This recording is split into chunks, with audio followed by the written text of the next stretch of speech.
Wuthering Heights by Emily Bronte, Chapter 27. 7 days glided away, every one marking its course by the henceforth rapid alteration of Edgar Linton's state. The havoc that months had previously wrought was now emulated by the inroads of hours. Catherine we would fain have deluded yet, but her own quick spirit refused to delude her. It divined in secret and brooded on the dreadful probability, gradually ripening into certainty. She had not the heart to mention her ride when Thursday came round. I mentioned it for her, and obtained permission to order her out of doors. For the library, where her father stopped a short time daily, the brief period he could bear to sit up, and his chamber had become her whole world. She grudged each moment that did not find her bending over his pillow, or seated by his side. Her countenance grew one, with watching and sorrow, and my master gladly dismissed her to what he flattered himself would be a happy change of scene and society, drawing comfort from the hope that she would not now be left entirely alone after his death. He had a fixed idea, I guess, by several observations he let fall, that as his nephew resembled him in person, he would resemble him in mind, for Linton's letters bore few or no indications of his defective character, and I, through pardonable weakness, refrained from correcting the error, asking myself what good there would be in disturbing his last moments with information that he had neither power nor opportunity to turn to account. We deferred our excursion till the afternoon, a golden afternoon of August, every breath from the hills so full of life that it seemed whoever respired it, though dying, might revive. Catherine's face was just like the landscape, shadows and sunshine flitting over it in rapid succession, but the shadows rested longer, and the sunshine was more transient, and her poor little heart reproached itself for even that passing forgetfulness of its cares. We discerned Linton watching at the same spot he'd selected before. My young mistress alighted and told me that as she was resolved to stay a very little while, I'd better hold the pony and remain on horseback, but I dissented. I wouldn't risk losing sight of the charge committed to me a minute, so we climbed the slope of the heath together. Master Heathcliff received us with greater animation on this occasion, not the animation of high spirits though, nor yet of joy. It looked more like fear. "It is late," he said, speaking short and with difficulty. "Is not your father very ill? I thought you wouldn't come." "Why won't you be candid?" cried Catherine, swallowing her greeting. "Why cannot you say at once you don't want me? It is strange, Linton, that for the second time you've brought me here on purpose, apparently, to distress us both, and for no reason besides." Linton shivered and glanced at her, half supplicating, half ashamed, but his cousin's patience was not sufficient to endure this enigmatical behaviour. "My father is very ill," she said. "And why am I called from his bedside? Why didn't you send to absolve me from my promise when you wished I wouldn't keep it? Come, I desire an explanation. Playing and trifling are completely banished out of my mind, and I can't dance attendance on your affections now." "My affectations," he murmured. "What are they? For heaven's sake, Catherine, don't look so angry. Despise me as much as you please. I'm a worthless, cowardly wretch. I can be scorned enough, but I'm too mean for your anger. Hate my father and spare me for contempt." "Nonsense," cried Catherine in a passion. "Foolish, silly boy. And there, he trembles as if I were really going to touch him. You needn't bespeak contempt, Linton. Anybody will have it spontaneously at your service. Get off. I shall return home. It is folly dragging you from the hearthstone and pretending— What do we pretend? Let go my frock. If I pitied you for crying and looking so very frightened, you should spurn such pity. Ellen, tell him how disgraceful this conduct is. Rise, and don't degrade yourself into an abject reptile. Don't." With streaming face and an expression of agony, Linton had thrown his nerveless frame along the ground. He seemed convulsed with exquisite terror. "Oh," he sobbed, "I cannot bear it. Catherine, Catherine, I'm a traitor too, and I dare not tell you, but leave me and I shall be killed. Dear Catherine, my life is in your hands, and you've said you love me, and if you did, it wouldn't harm you. You'll not go then? Kind, sweet, good Catherine, and perhaps you will consent, and he'll let me die with you." My young lady, on witnessing his intense anguish, stooped to raise him. The old feeling of indulgent tenderness overcame her vexation, and she grew thoroughly moved and alarmed. "Consent to what?" she asked. "To stay? Tell me the meaning of this strange talk, and I will. You contradict your own words, and you distract me. Be calm and frank, and confess at once all that weighs on your heart. You wouldn't injure me, Linton, would you? You wouldn't let my enemy hurt me if you could prevent it? I'll believe you are a coward for yourself, but not a cowardly betrayer of your friends, of your best friend."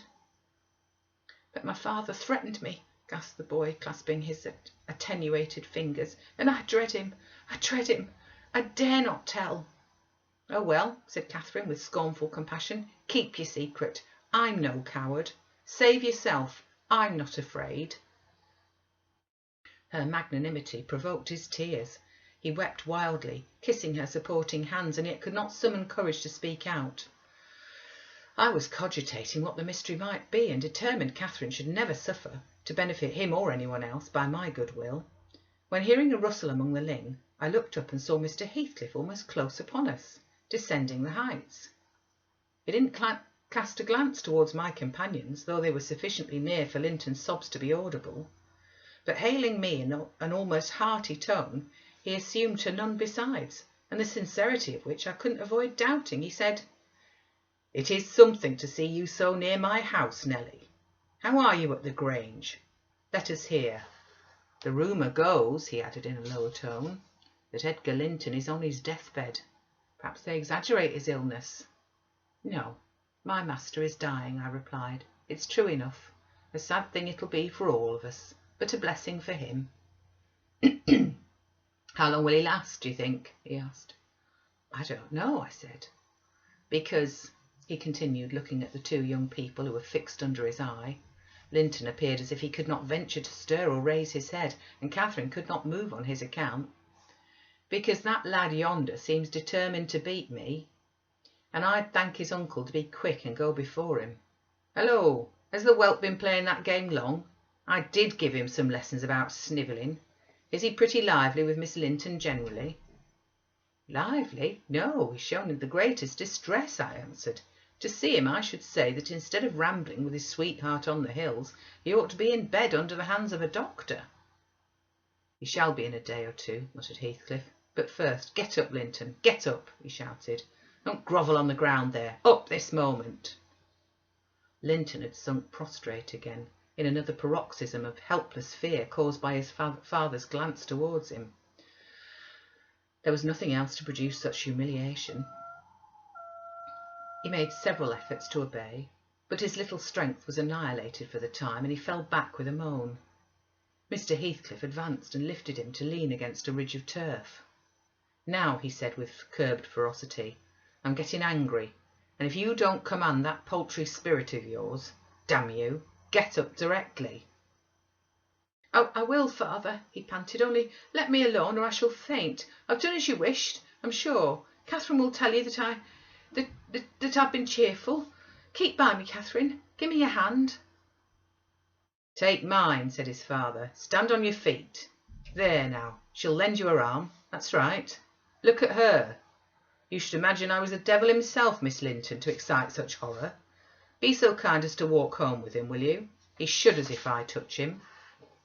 "Linton, dear," whispered Catherine, "I can't go to Wuthering Heights. Papa has forbidden me."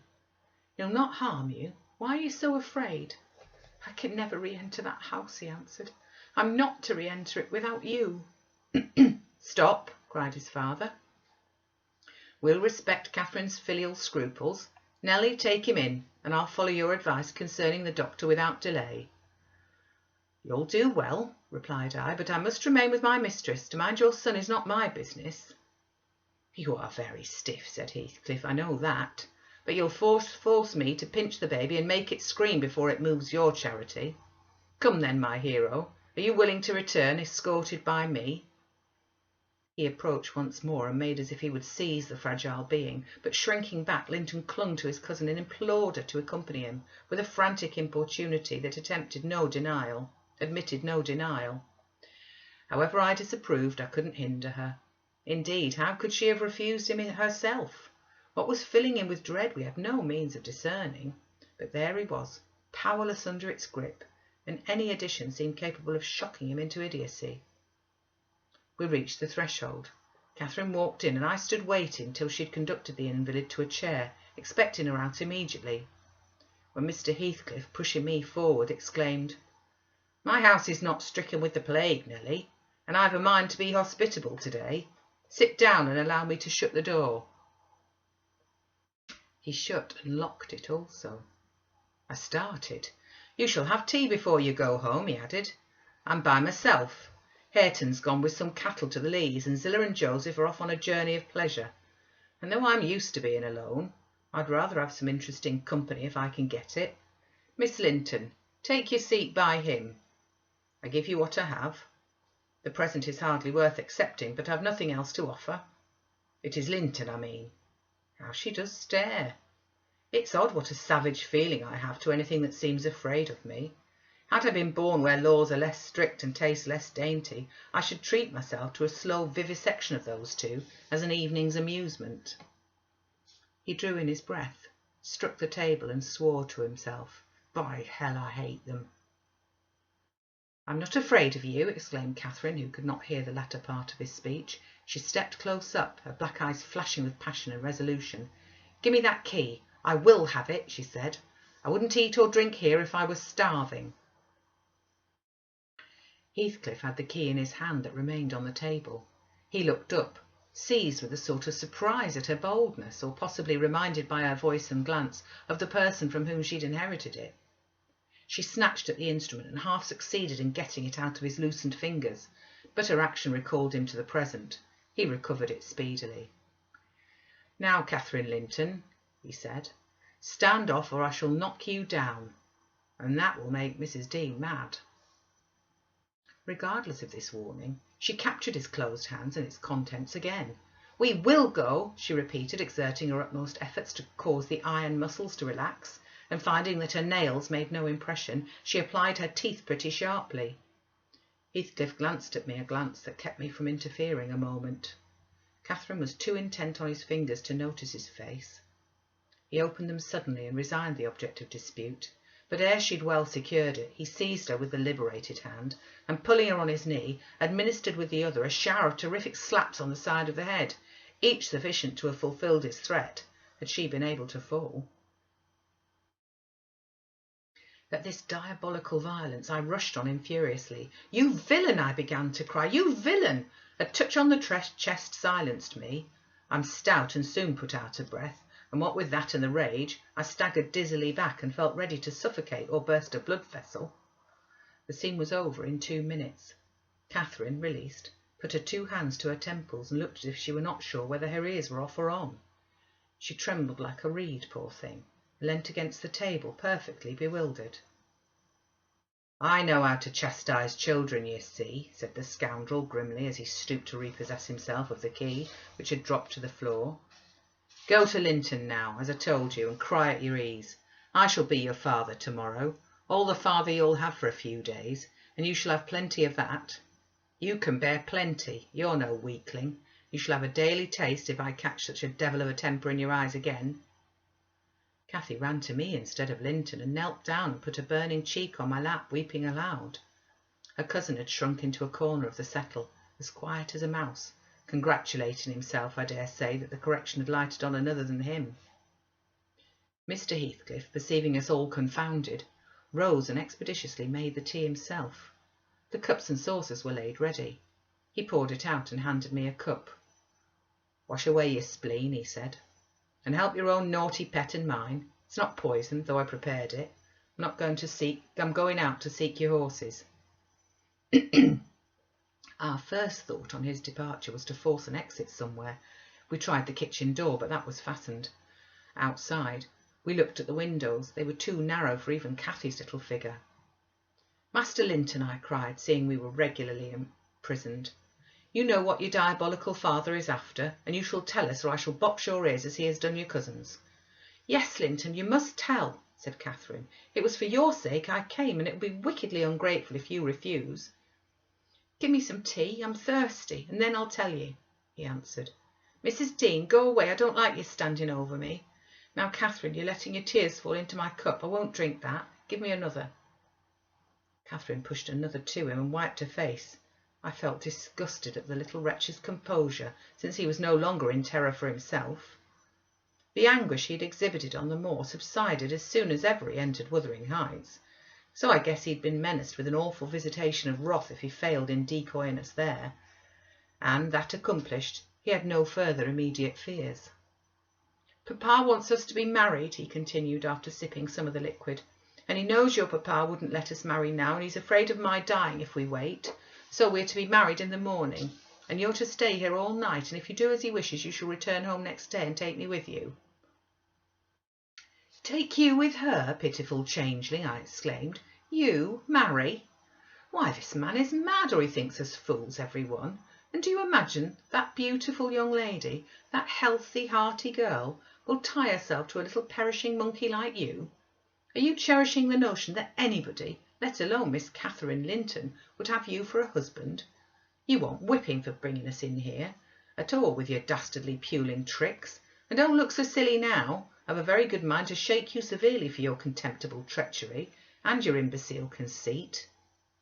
I did give him a slight shaking, but it brought on the cough, and he took to his ordinary resource of moaning and weeping, and Catherine rebuked me. "Stay all night? No," she said, looking slowly round. "Ellen, I'll burn that door down, but I'll get out." And she would have commenced the execution of her threat directly, but Linton was up in alarm for his dear self again. He clasped her in his two feeble arms, sobbing. "Won't you have me and save me? Not let me come to the Grange? Oh, darling Catherine, you mustn't go and leave after all. You must obey my father, you must." "I must obey my own," she replied, "and relieve him from this cruel suspense. The whole night? What would he think? He'll be distressed already. I'll either break or burn away out of the house. Be quiet, you're in no danger, but if you hinder me, Linton, I love papa better than you." The mortal terror he felt of Mr. Heathcliff's anger restored to the boy his coward's eloquence. Catherine was near distraught. Still she persisted that she must go home, and tried entreaty in her turn, persuading him to subdue his selfish agony. While they were thus occupied, our gaoler re-entered. "Your beasts have trotted off," he said. "And now, Linton, snivelling again? What's she been doing to you? Come, have done and get to bed. In a month or two, my lad, you'll be able to pay her back her present tyrannies with a vigorous hand. You're pining for pure love, are you not? Nothing else in the world, and she shall have you. There, to bed. Zillah won't be here tonight. You must undress yourself. Hush, hold your noise. Once in your own room, I'll not come near you. You needn't fear. By chance you've managed tolerably, I'll look to the rest." He spoke these words, holding the door open for his son to pass, and the latter achieved its exit exactly as a spaniel might, which suspected the person who attended on it of designing a spiteful squeeze. The lock was re-secured. Heathcliff approached the fire where my mistress and I stood silent. Catherine looked up and instinctively raised her hand to her cheek. His neighbourhood revived, a painful sensation. Anybody else would have been incapable of regarding the childish act with sternness, but he scowled on her and muttered, "Oh, you're not afraid of me? Your courage is well disguised. You seem damnably afraid."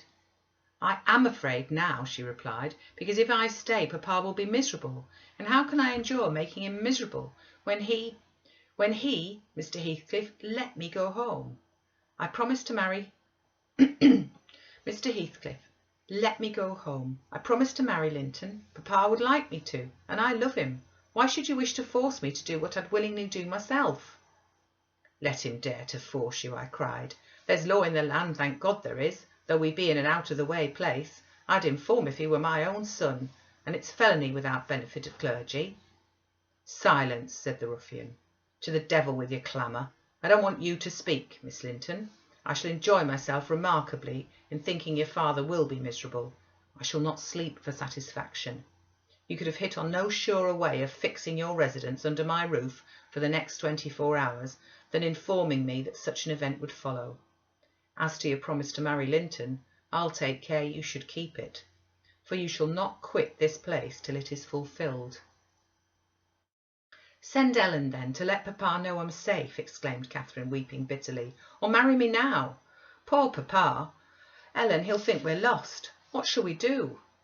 "Not he. He'll think you're tired of waiting on him and run off for a little amusement," answered Heathcliff.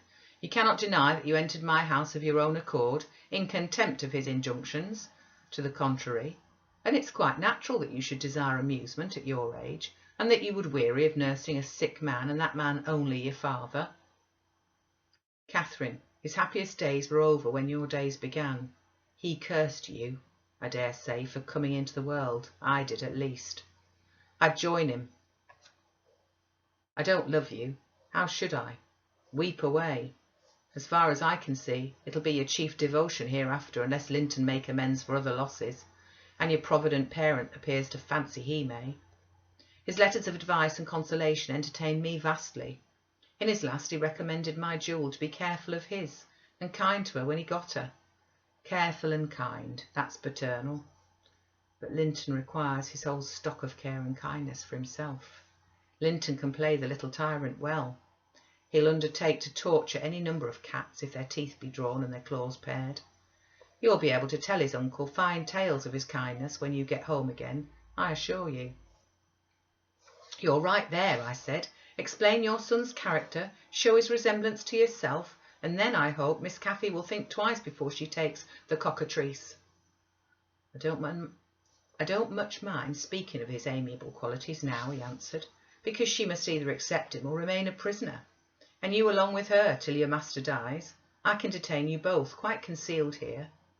If you doubt, encourage her to retract her word, and you'll have an opportunity of judging." "I'll not retract my word," said Catherine. "I'll marry him within this hour, if I may go to Thrushcross Grange afterwards.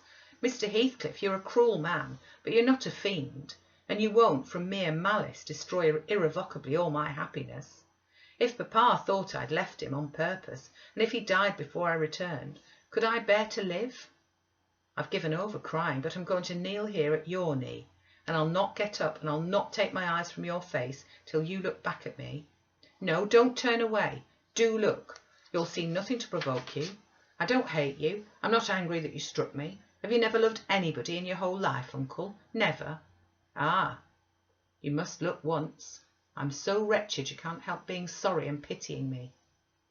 "Keep your eft's fingers off and move, or I'll kick you," cried Heathcliff, brutally repulsing her. "I'd rather be hugged by a snake. How the devil can you dream of fawning on me? I detest you." He shrugged his shoulders, shook himself indeed as if his flesh crept with aversion, and thrust back his chair, while I got up and opened my mouth to commence a downright torrent of abuse.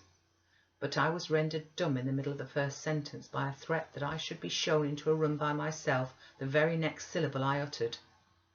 It was growing dark. We heard a sound of voices at the garden gate. Our host hurried out instantly. He had his wits about him, we had not. There was a talk of 2 or 3 minutes, and he returned alone. "I thought it had been your cousin Hareton," I observed to Catherine. "I wish he would arrive. Who knows but he might take our part?" "It was 3 servants sent to seek you from the Grange," said Heathcliff, overhearing me. "You should have opened a lattice and called out, but I could swear that chit is glad you didn't. She's glad to be obliged to stay, I'm certain." At learning the chance we'd missed, we both gave vent to our grief without control, and he allowed us to wail on till 9 o'clock. Then he bid us go upstairs through the kitchen to Zilla's chamber, and I whispered my companion to obey. Perhaps we might contrive to get through the window there, or into a garret and out by its skylight. The window, however, was narrow, like those below, and the garret trap was safe from our attempts, for we were fastened in as before. We neither of us lay down. Catherine took her station by the lattice, and watched anxiously for morning, a deep sigh being the only answer I could obtain to my frequent entreaties that she would try to rest. I seated myself in a chair and rocked to and fro, passing harsh judgment on my many derelictions of duty, from which it struck me then all the misfortunes of my employers sprang. It was not the case in reality, I'm aware, but it was in my imagination that dismal night, and I thought Heathcliff less guilty than I. At 7 o'clock he came and inquired if Miss Linton had risen. She ran to the door immediately and answered yes. "Here then," he said, opening it and pulling her out. I rose to follow, but he turned the lock again. I demanded my release. "Be patient," he replied. "I'll send up your breakfast in a while." I thumped on the panels and rattled the latch angrily, and Catherine asked why I was still shut up. He answered, "I must try to endure it another hour," and they went away. I endured it 2 or 3 hours. At length I heard a footstep, not Heathcliff's. "I've brought you something to eat," said a voice. "Open door." Complying eagerly, I beheld Hareton, laden with food enough to last me all day. "Take it," he added, thrusting the tray into my hand. "Stay 1 minute," I began. "Nay," cried he, and retired, regardless of any prayers I could pour forth to detain him. And there I remained, enclosed the whole day and the whole of the next night, and another and another.